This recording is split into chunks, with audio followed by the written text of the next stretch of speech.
Right. Talk to me about work-life balance. Is this something you instill on these guys? You're talking about Friday night meetings. Do you say that people should take 2 of the 7 days off?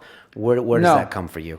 Is there any work? No. I'll put it like the You're a CEO of hard-nosed- AOL said to on a Bloomberg interview about 2 years ago, and he said the kids were saying, he was in, I forget what school he was at, but he was being interviewed, and he said, well, I'm having trouble getting enough rest. And he jumped out of his chair and said, fucking rest?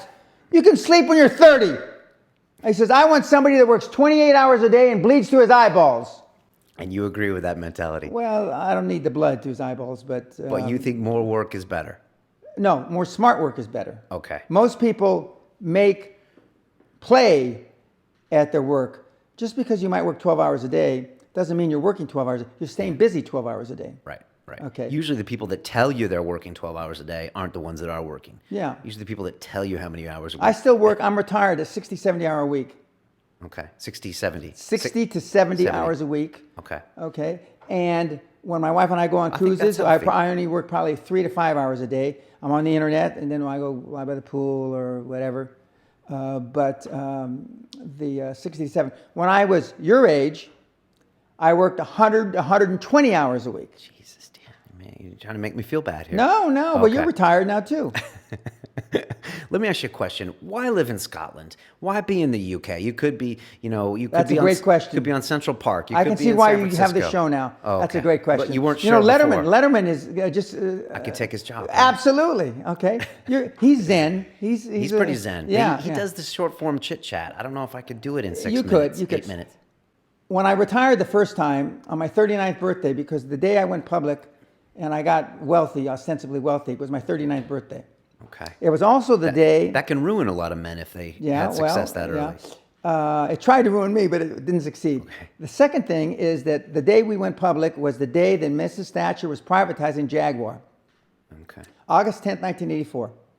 They said you can't go heads up against the Jaguar privatization. I said, that's BS. So I went and I sold the shares in the city with the help of my brokers. And at the end of the day, the headlines the next morning said, the one that really roared, Great Western Resources, up 20%, Jaguar down 20%. With all the money, etc. I went to Scotland because it's the home of golf, and I had actually thought I could retire after that. Okay. I tried to retire, really retire 3 times. Okay. And I moved to Scotland because it's the home of golf. I also thought that if we ever had a whole worldwide Holocaust, who's going to come to Scotland?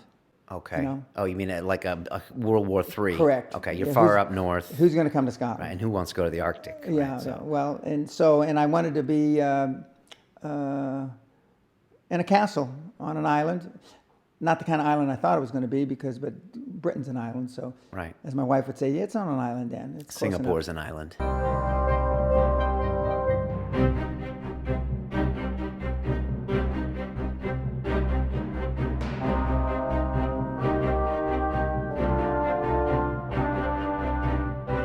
This week on London Real, we have astrophysicist Neil deGrasse Tyson. I wake up every morning astonished that an astrophysicist can have 1.7 million Twitter followers.